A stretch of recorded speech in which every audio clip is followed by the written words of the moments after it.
Rich Ortiz here with the fighter's voice, the only voice that matters. You have that fighter on you right now. You have that. Talk about Mexican Independence Day. We can call this Teddy Atlas here in Las Vegas, Nevada. You heard it from the champion himself, simply knocking out the competition. Not Rich Ortiz here with the fighter's voice, the only voice that matters. And like Eddie Lopez, because Josh Taylor is the 4th division world champion, Mikey Garcia. Good evening, ladies and gentlemen. I'm your host, Richard Ortiz of the Fighter's Voice, the only voice that matters. And we're going to get right down to business, ladies and gentlemen. I don't want to waste any time. Ladies and gentlemen, the two-time, I want to say WBC because it looks good on him, but a two-time world champion, Regis Rougarou PROGRAIS. Welcome to the Fighter's Voice. What's up, bro? What's up with it? Hey, man, I got to let you know something, man, because I can't, I got to make sure I pronounce your name correctly. And I got a little, beef with Oscar De La Hoya because he said when Regis PROGRAIS wins or not win, I go, progress? I mean, what are we in progress of? PROGRAIS. Yes, PROGRAIS. So, but, De La Hoya, everybody. It's cool, bro. Everybody said my name differently, bro. Like, everybody, like, the Hispanics say it different. The Mexicans say it different. Like, some people, I mean. What do the Mexicans say? How do the Mexicans say it? Well, they say, I think they say how the Mexicans say how De La Hoya said progress. Some people say progress. Some people say REGIS. The Brazilians, my wife, she from Brazil, so she say Hedges. She called me Hedges. So they say all kinds of different stuff, bro. My name is Regis PROGRAIS. There you go, man. And you know what? And nothing against Oscar De La Hoya, because I was just telling another fan or follower, during De La Hoya's era, he didn't duck anybody. I mean, he dared himself to be great, win, lose, or draw. Right. Yeah. I think he got one. Everybody, I think he got one. I'm gonna give you the name later, but I ain't gonna say it right now. But I think he had one that he kind of avoided. But for the most part, yeah, Oscar. Was that Costa Azul? Would you say that was Costa No, it wasn't Costa Azul. I forgot. I'm a figure it out. I'm gonna figure it out. But I forgot the name, but we was talking about it a while ago, and it was like De La Hoya got one person he kind of shied away from. I can't say it's a duck or nothing like that, but still. Winky Wright, maybe? No, it wasn't Winky. No, it wasn't Winky. Okay, I will say this. You know what my dream match would have been? I wish he would have fought before he left Julio Cesar Chavez Jr. when he was 160. Chavez Jr. And that would have gave him the opportunity to have that revenge. But Chavez was coming up. Chavez was too young for Oscar, bro. Yeah. I don't think. It was too. He was too. Yeah, it was too young. Too young, and Oscar was getting out the way. So. Yeah, he was getting out the way, but when he chose to fight Bernard Hopkins by moving up, I was thinking, okay, well maybe if he wins, then he'll fight Chavez Jr. But it never happened. Right. But let's talk about Regis. Let's talk about the man who looked staring eyes to eyes to Roberto Duran. Again, I got to ask you, because a lot of people, they don't remember that. What was it like staring into the man's eyes? Bro, that was it was one of the best experiences of my life, bro, boxing wise. Obviously, it was just fire, bro. We went to eat. Well, first off, I was in Texas and I had just got back I was traveling or something like that, and my people hit me up. I was like, bro, Duran is coming in town and he want to meet you. I was like, bro, really? So I immediately booked my flight. I'm coming. Duran is like my favorite fighter, bro. So I'm like, I'm coming back. Yeah. So we went to eat because he's doing a documentary.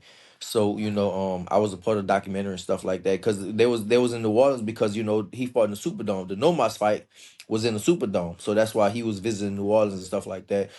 And I heard he had some epic parties and stuff like that in New Orleans. So we went to eat first, and then after that we went to a boxing gym, bro. And then he showed me some things, and just like I said, bro, just being with him is just like that was special. Like this, people could be asking me about this forever. And as now, we have video, and that's gonna live on. That's gonna live on forever. So it was definitely a special moment to be for me. Duran is probably right now. Duran is probably like, I think probably one of the greatest fighters living.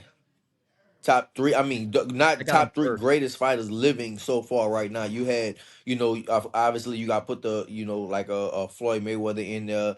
But like him, Ray Robinson, Ali, they all dead and stuff like that. But Duran is still living, and Duran is one of those. I'm talking about greatest ever of all times. Duran is and still living. Duran is one of them, bro. So and that's somebody I look up to tremendously. I always, I've been following him forever, and I just love his style, and I love how ferocious he was, and I feel like I have more similarities with him than any other fighter. So just being with him, bro, it was a special thing. Well, I brought that up to get this point. I don't know if you've seen the movie Ocean's 11, 12, or Yeah. 13. Anywhere, they always said, well, we had an agreement because you shook Sinatra's hand, which means a lot. So when people start talking about Regis, I said, well, hold on a second. Regis looked into Roberto Duran's eyes. So then they kind of back up and go, oh, okay. Like that actually means a great deal. And it does in boxing. Right. So I put Duran there as the same aspect as you shook Sinatra's hand. Right. Right. So Right. just know that your name is out there, Yeah. brother. That's cool. Regis, let me ask you this, because I needed a chance to ask you. I mean, the day I talked to you, you were busy, you were celebrating. What does it feel like to be the face of boxing in the 140-pound division? Um, Honestly, bro, I don't look at it like that. I just, for me, I just want to keep being the best as, the face or whatever. For me, I just want to keep striving, keep being the best, bro. If I look at myself as being a face, then I feel like I want to train as hard. I feel like I made it already. I don't Okay. want to look like I made it. I want to feel like I didn't make it. So, that gives me my chip on my shoulder. That gives me, extra motivation to train all the time. If I say, man, if I look at it like, man, I made it, then it's just like you just don't have that chip on your shoulder. I always want to think like, man, like I didn't make it, train. I think it's a famous saying, like you train like the challenger, and that's why I want to be trained like a challenger, and I do. I don't even, I know I am the champion, two-time champion, matter of fact, but I want to train, like the challenger, because I do have that chip on my shoulder. You have to stay hungry. I agree with you. And, I recently had Robert Garcia on the show, and he had nothing but good things to say Hmm. about you. He said, well, there's a lot of factors going into this fight. If he chooses to stand back and box, but if he chooses to bang, he called you. He said, Regis is a beast. He said, and if they're by any chance grading him on his last performance, which he also went to bat, he said there was a lot of things going on there.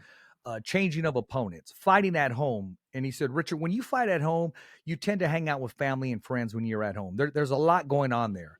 Um, and he just said, you're going to see the best Regis Prograis come December 7th. Ninth, And December 9th, he December said, 9th. Regis needs to fight like the beast that he is. When you hear Hall of Famers say that, a former world champion say that, who's had the who's who inside of the gym and been around boxing, how does that make you feel, Regis? And what do you think I about mean, the that thing is, compliment? he knows. He knows what he's talking about. He does. He knows what he's talking about. So, a lot of people, a lot of the media, a lot of the fans, honestly, bro, they don't know. A lot of people just literally, they don't know what they're talking about. So, with him, he's a Hall of Fame trainer. He's ex champion. So he knows what he's talking about. So, it's good to hear stuff like that because it's coming from somebody that actually know. It's not. You got to realize, bro, it's not many people in the world that's been a boxing champion, so they don't even know that. A lot of people don't even know what they be talking about, so you can't really listen to that. But to come from somebody that know what they're talking about, is good. I agree. And also, if it's not broken, don't fix it. I don't know what exactly happened, but welcome back to Virgil Ortiz, who is now back in the stable with Robert Mhm. Garcia. When a fighter may have a change of opinion or mind or wants to try something new, but at the end of the day comes back home like the prodigal son does. That's what the Bible Mhm. says. What do you think about that? And is there pride going on there, or is it something they had to get out of their system, or was it a disagreement? We're not insinuating, but for a fighter to come back to where he started, what's your take Yeah, on that? sometimes you just gotta change. You gotta change up and do different things and just see. Just see. It's nothing wrong with that. There's nothing wrong with going see on the other side and seeing, just testing out the waters. Some people do it like it's same thing in like a relationship. Some people might be with somebody and they think, all right, the grass might be greener on the other side. Then they go do it and they come back and like, man, it's not what I thought it was. So I think that that's probably what Virgil did. He probably just you went somewhere else, tried some different things, and he like, man, it's better over here. I need to stay where I'm at, and that's what he did. Regis, you've had different belts around your waist, and there's something about that green belt. It's something about representing that WBC belt.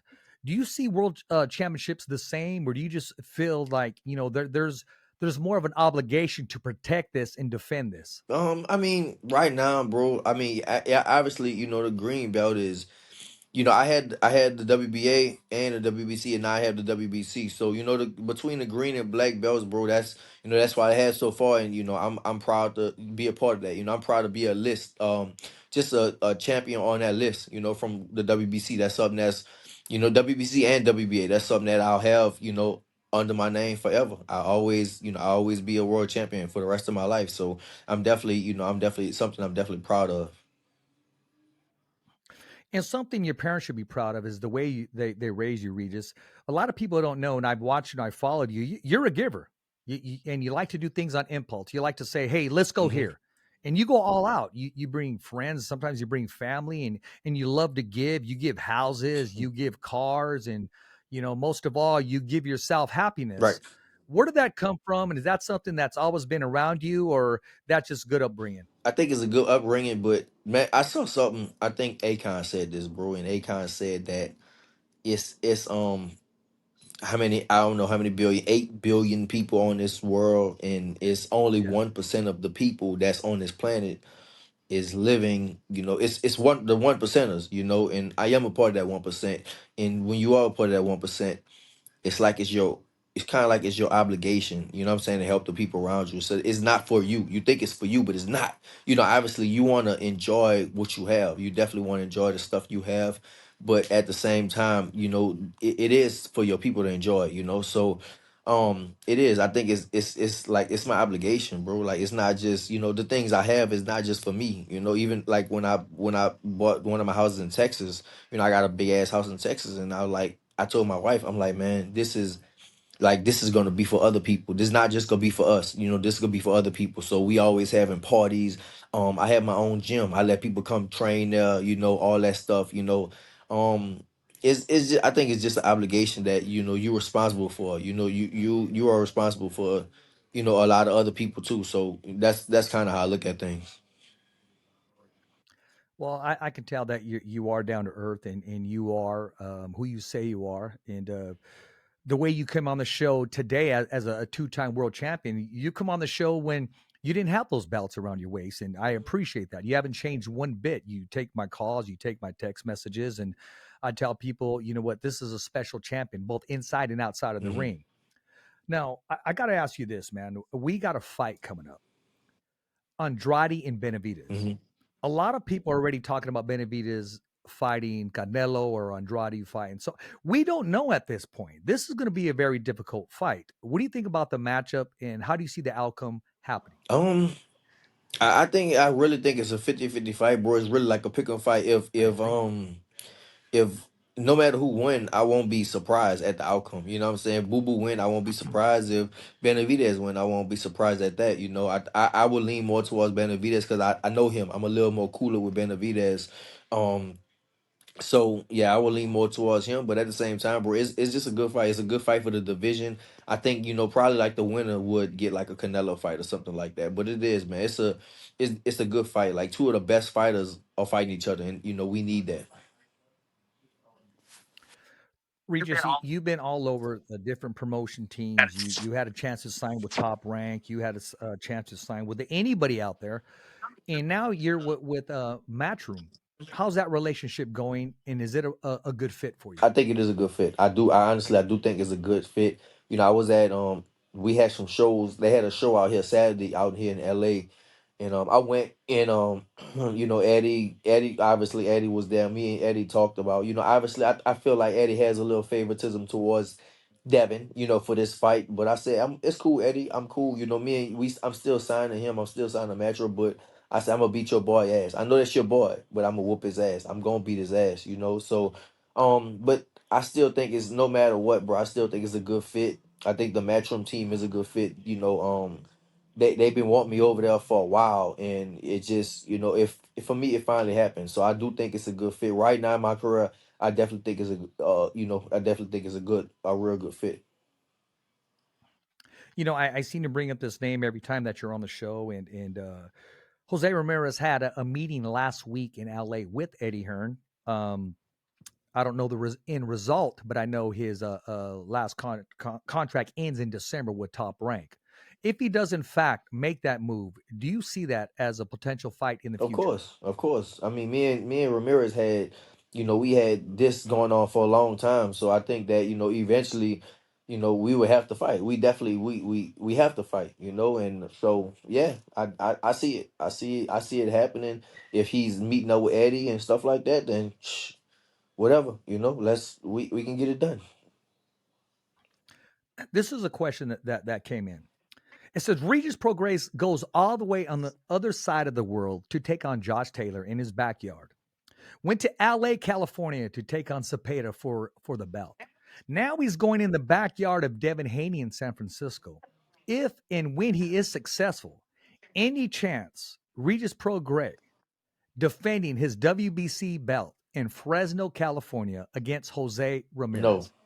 no, no, no, no. It don't even make sense. No, nah. I mean, I'm the champion, so no. I mean, unless it's obviously, we talk about money and stuff like that, but I don't see it, bro. I really don't see it. I want, I keep telling people, bro, I want I want the big fights. I want the big fights, and the biggest stages. So if I go to Saudi, if I gotta go to, Vegas or New York or something like that, then we'll see. But I don't see it happening, especially if I'm the champion. Nah, don't see it happening. Enough said. You know what? A lot of people do respect from me, and this is no knock on the other champions out there. And whenever some names were brought up, and I'll say, I'll keep it real. Rolly, you said no, he's not going to do anything for my career. I'm expected to beat him, and there's no challenge there. I want the best in the Mhm. division. Making that, and it would have been a blockbuster fight. I can see the press conference just winning over, and it would have been a great fight as far as promotion. But you're choosing to be great. You're choosing to take the toughest fighters out there, the hottest fighters out there. And we talked about it back when that the 140-pound division was going to be the meat of Right. boxing. It is, and why did you make that decision to I don't want to say avoid, but to decline that opportunity possibly to fight Rolly and to fight Devin Haney instead? I never had it. No, first off, that never was on the table. A Rolly fight was never on the table for me. So no, the Devin fight was on the table. That's something on the table. The Rolly fight was something that's just people just saying, people just talking about that. No, the Devin fight is actually that was something that was actually on the table. That they said his name and it was actually a possibility. The Rolly fight was never a possibility. Nobody never said, okay, you might fight. I mean, obviously, look, bro. I told you I want the big fights. I think Rolly is not a good champion, but at the same time, I want the big fights. So if and I do think it'll be a big fight. Press conference and all. I do think it'll be a big fight between me and Rolly. So yeah, I'm not saying I won't fight him, but I just don't think he's not that good of a champion. But I never said, oh, I'm just not gonna fight. Like Rolly name was never on the table, and I said no, I'm not gonna fight him. No, his name was never on the table. So Devin name was on the table. That's why I took Devin. I want the biggest fights, bro. Like so, Devin is the biggest fight right now. So that's why I took that. Devin is absolutely a big fight. So is Ryan Garcia. So is Teofimo Lopez. I know, you're focused, you're not distracted, but they got to be on the mind somewhere, Regis, because you're a human being like everybody else. You vision your career just like you vision every round that's going to take place December 7th. Is there anybody that I didn't mention that is on your list or you would love to share the ring with before it's all said and done? First off, it's December 9th. You gotta get that December 9th. Oh, I'm sorry, December December 9th. 9th. I'm saying, okay, you know why I'm saying December 7th? Because I'm sorry, that's when I'm booked my room. Oh, okay, all right. So I'll Got you, be hitting got you. San December Francisco 9th. then. Yeah. So Yeah. Because I want to get Regis when he's coming in off that limousine. My got you. bad, brother. So now yeah, I mean obviously we human, bro. So yeah, it's whatever happened, like whoever, bro. Yeah, Ryan, T.O., Matias, Rowley, Adrian Broner. For me, big fights. That's what I want, bro. I want the big fights. So that's in the back of my mind. But right now, bro, is we got less than 3 weeks away. It's like 2.5 weeks away. For the Haney fight. So I'm just. I can't even really think about nobody right now, bro. I'm just thinking about Haney. And then after that, I'll probably go somewhere far away from this country. So I'm not even worried about nobody. Regis, I'm laughing right now because that's twice you've corrected me. on the nigga Rougarou, and he said, first of all, it's December 9th, bro, not December Right. 7th. So I always make that a point to stay on top of it. But hey, and yeah, again, you'll just get up and go out of the country. I mean, I mean, good for you. You just uh, how many stamps does your passport have, bro? I had so many, I had to get another passport, bro. They had to give the old one. They had to get another one. I'm full of stamps. A passport, yeah, one of the passport brothers for real. Well, you know what? I'm looking forward to that fight. And I went out on a limb and I contacted you. I said, Regis, I got to be there. I put in for credentials and what have you. I said I have to be, and I told my girl, I told everybody, I feel obligated. I need to be there. You don't understand. Right. I have to be there. Watching on TV, that's not going to do anything for me. I have to be there watching him, just like I went to watch you win that title. And I think, and like I said, I joke around about this, but I got to be at least pretty close to it. I was probably the only Mexican in the arena going for it. Right. That's what's up, bro. Yeah, everybody was going against me was a pay them, but it's cool, bro. I forgive everybody. I think you thrive off that. I think you thrive when they don't maybe boo you or you're walking into someone's backyard. How much does it motivate you, and does it in fact bring out the best in Yeah, I Regis? think I do thrive over that.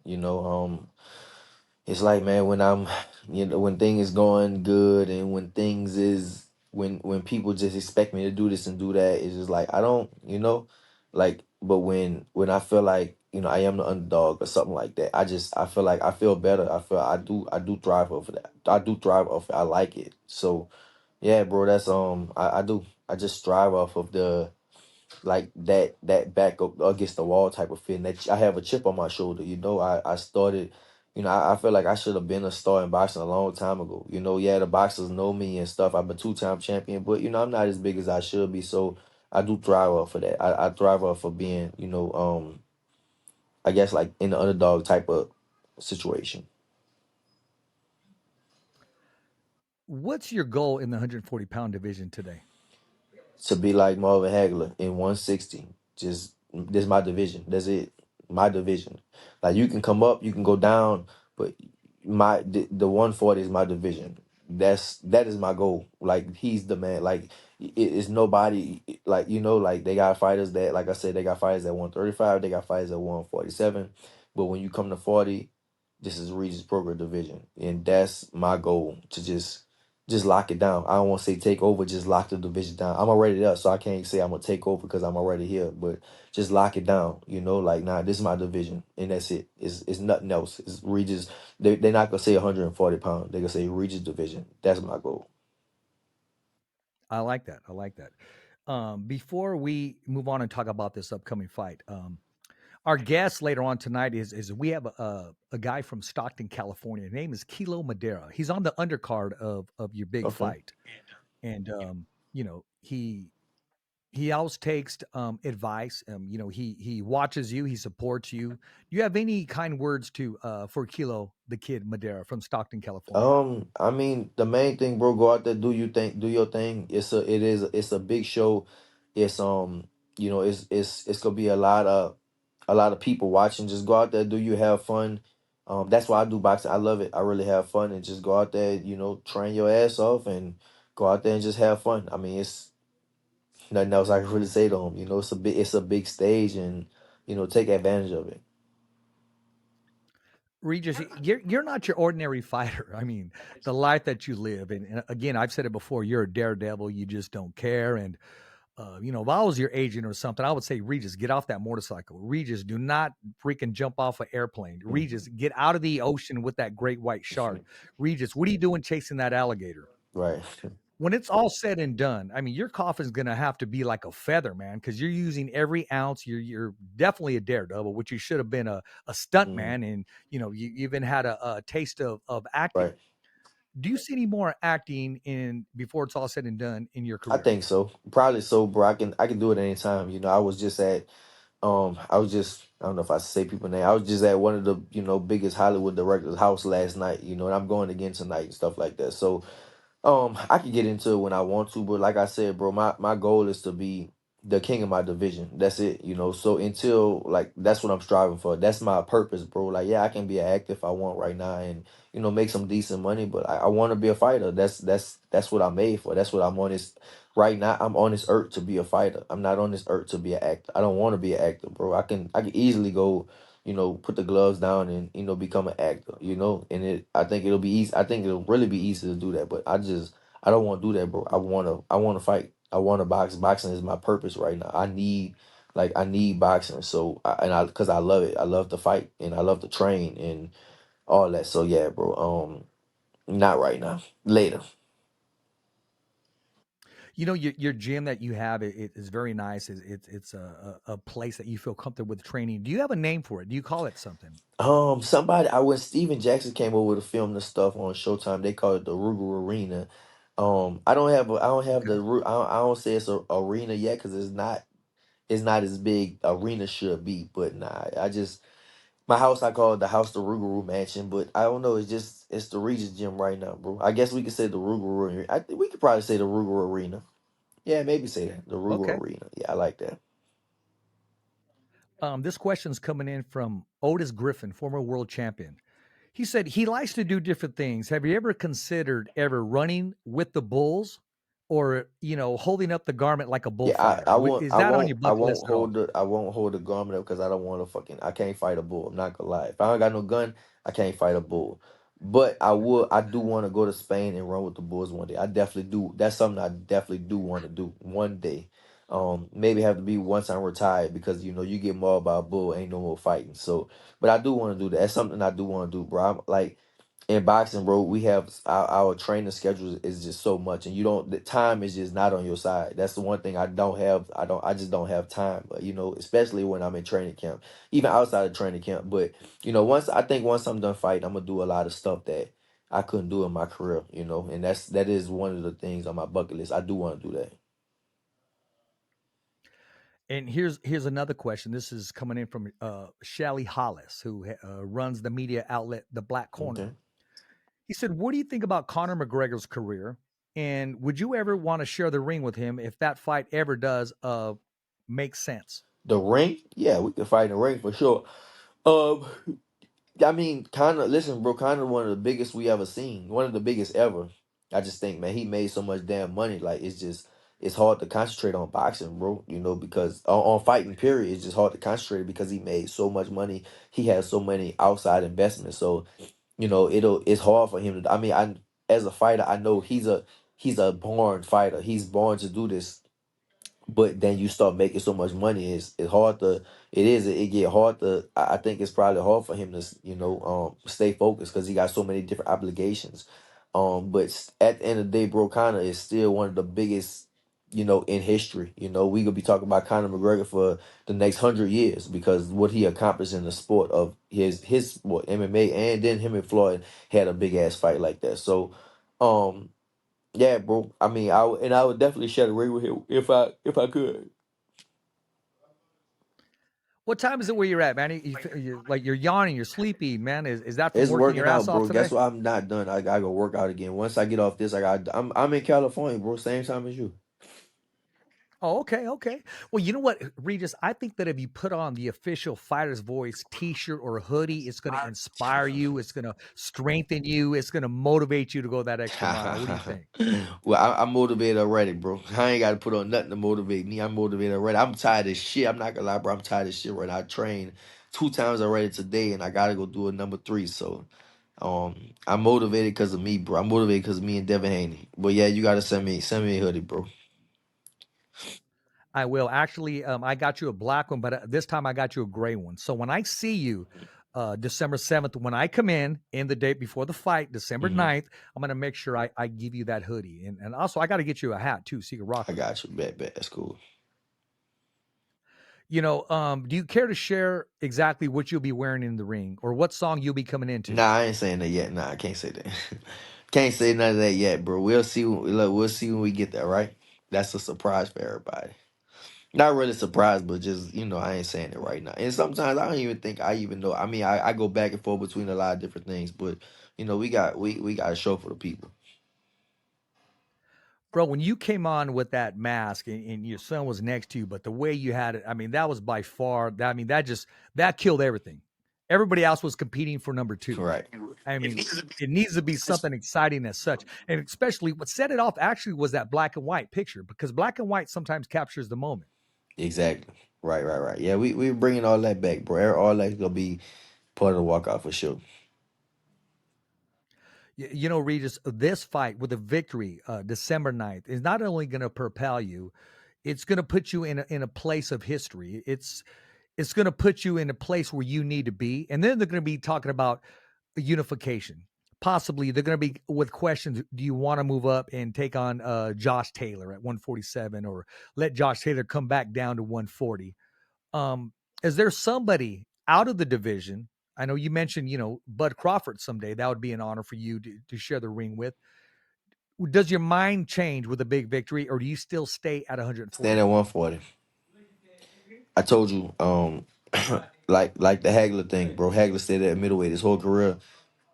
He stayed at 160 his whole career, and that's kind of what I want to do, bro. I want to stay at 140 my whole career, you know. So the only if maybe me and Josh Taylor could fight a catch weight, maybe for no belt or something like that, me and Crawford probably will never Yeah. happen because he can't make 140.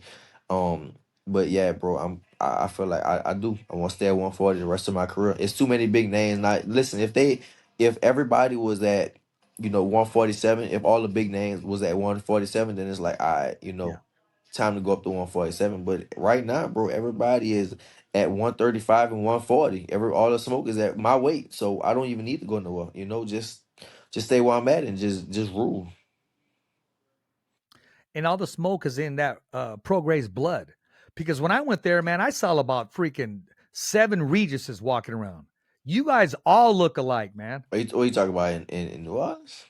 Your cousins, your friends, your Oh families, yeah, your of whole course. family, all you guys have that Oh yeah, look. yeah, of course, bro. We Creole, so we all look, yeah, we all kind of we look the same but different at the same time, if that even makes sense. No, it does. It really does. Hey, you're a family man. Somebody asked me earlier today to ask you, and I forgot. I was actually I was at Save Mart, so shout out to Save Hmm. Mart. Says you're gonna have Regis on the show. I said, yeah.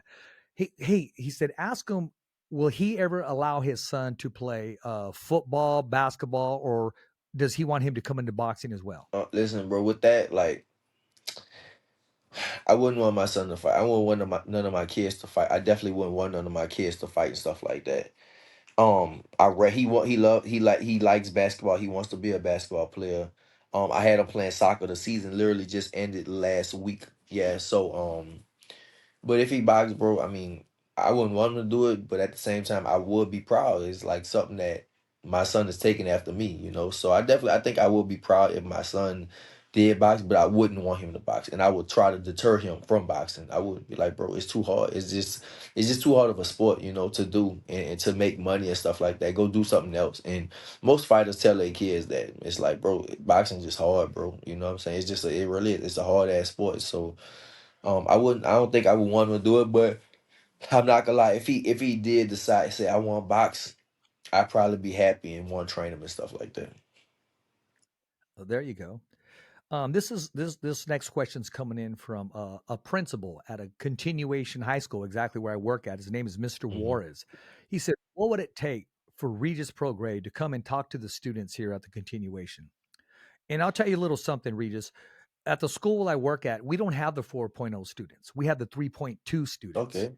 It's a small amount of a number of Hmm. students, but I mean, they need the role models, the mentors. Those are the ones I'm so happy that I'm there. I'm embracing it being Right, there. right, right, right. I've worked with the district numerous years, and now where I'm at, I feel like this is where I need to be so I can make that That's cool, difference. bro. So Yeah, I I'll mean, let listen. you As answer far as the me, bro, question. I try to obviously, I be real busy and stuff. But if I pass out that one day, then I can definitely come out there, bro.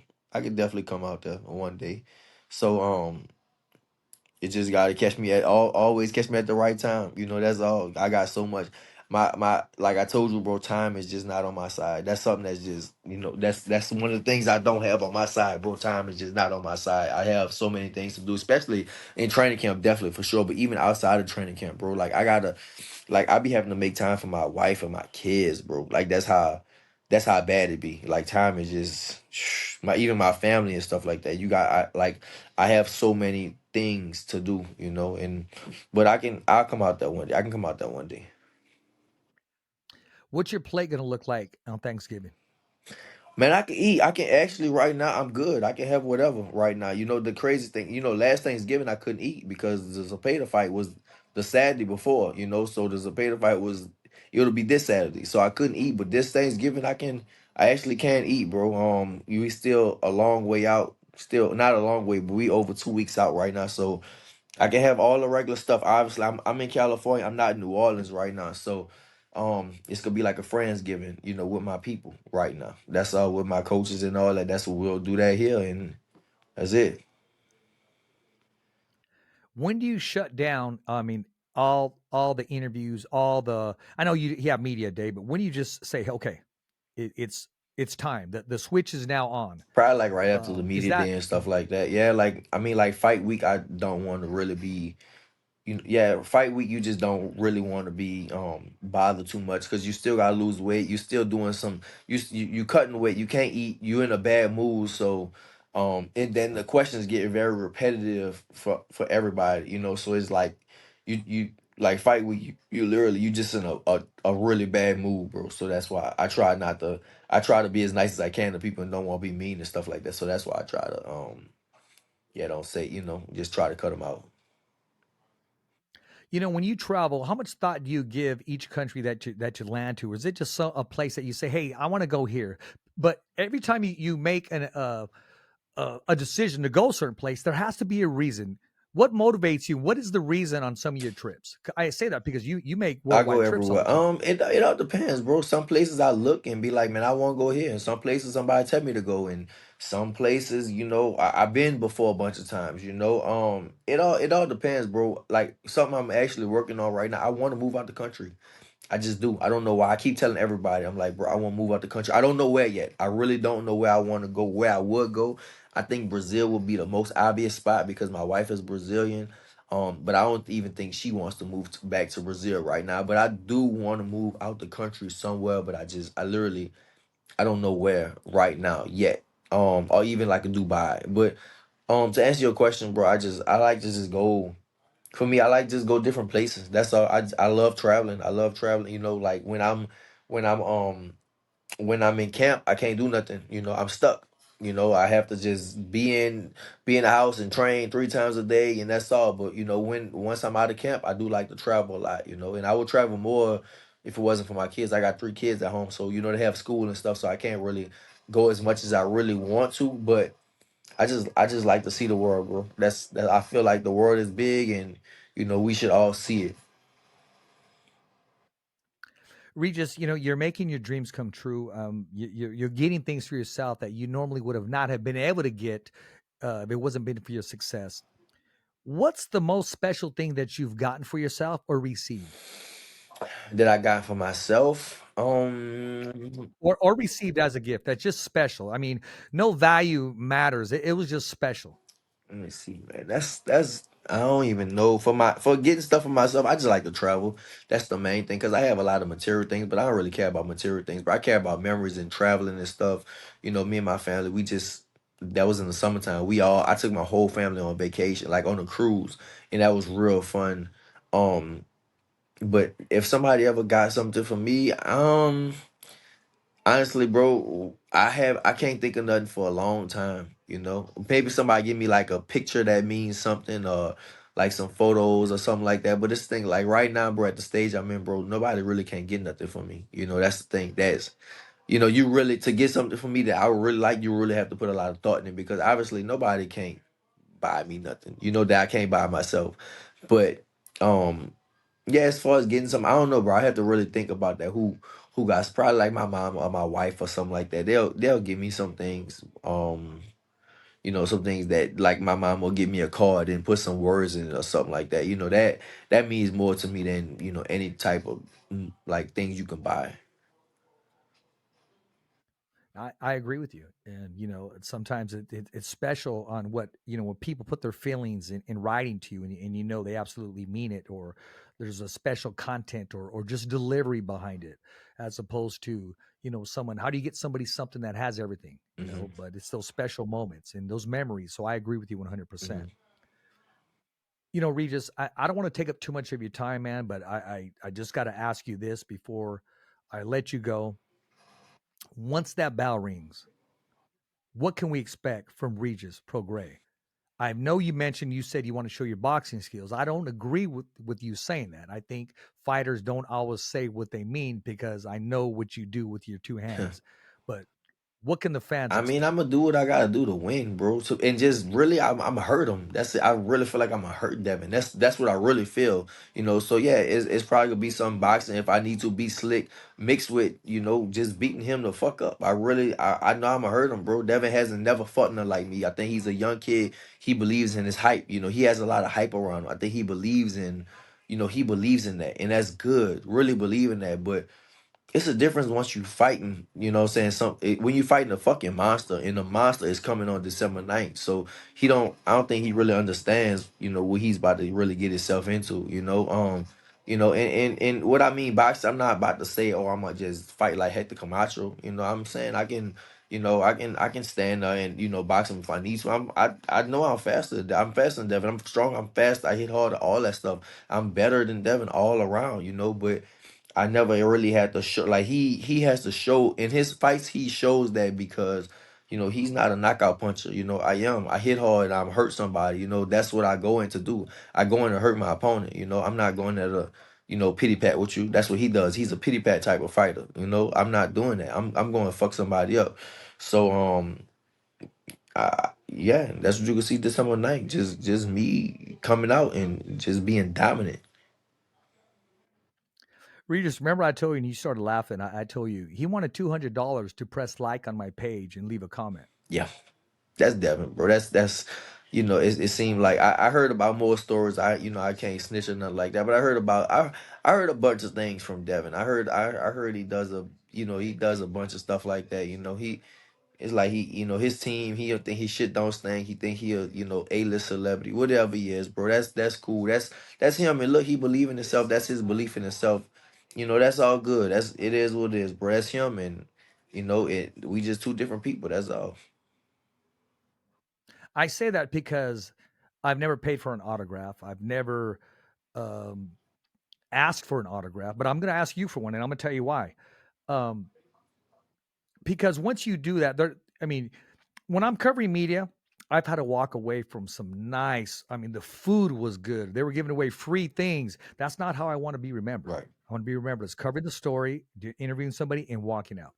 I don't want to be that person taking all those free things or Mhm. eating right there, eating nachos, covering the fight. No, I'm there to cover the fight and get the content. Right. Right. Right. But I had Jose sign a picture, Ramirez, with you and him together, and he signed it. He looked at it first, kind of chuckled, and I said, "I'm going to have Regis sign the other side." So that's just a picture that I want for me That's cool, personally, bro. That's and cool. I'll I'm do going to it. make sure I take that picture to you. I'll do it, bro. I'll sign it. Well, you know what? How do we stay in contact with you? How do we follow you? I know, but let the fans, the followers, and So supporters look, I'm gonna know. give y'all my number. This is my personal cell number. Give it to y'all right now. Psych. I think I'm gonna give my phone number away. Nah, what y'all can do, bro? I'm on Twitter at Aura Progray. I'm on Instagram at Regis Progray, and I have a YouTube page. I think it's Regis Progray and Ruger Life TV. That's how you stay in contact with me and follow me. Okay. This guy has sent me the same question since we first started, and he sent it again. This question is then coming in from Mateo. He doesn't put his last name. He said, please tell us what that conversation was like that he had with Jose.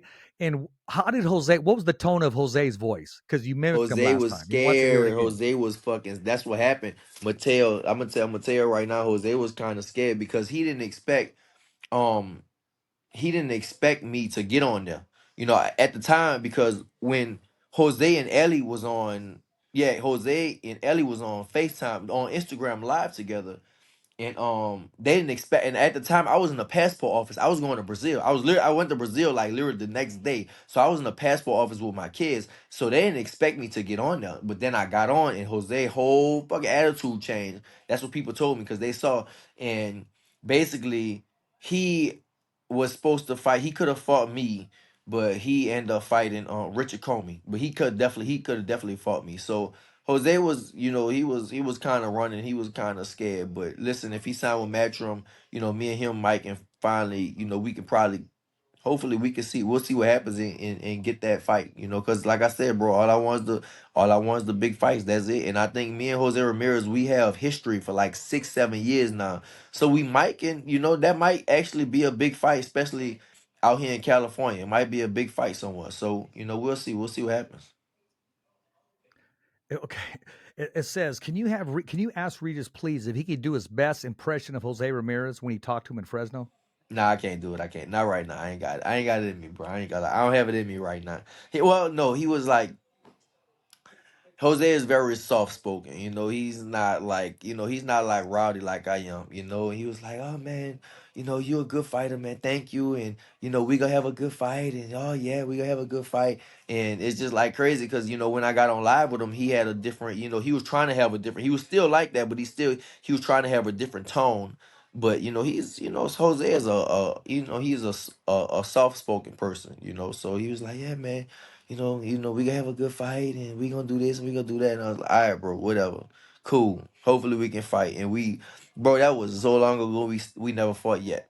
So, that just tell you, it's boxing be full of shit sometimes. That's how I go.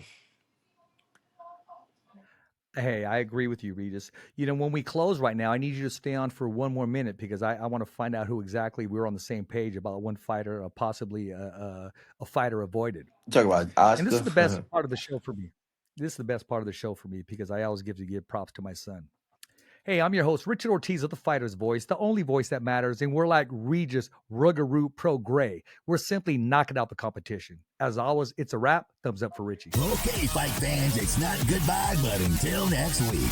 Remember, It's always voiceography at its finest. So on behalf of Richard Ortiz, the special guests, saying hasta luego, babies. And always, thanks for listening.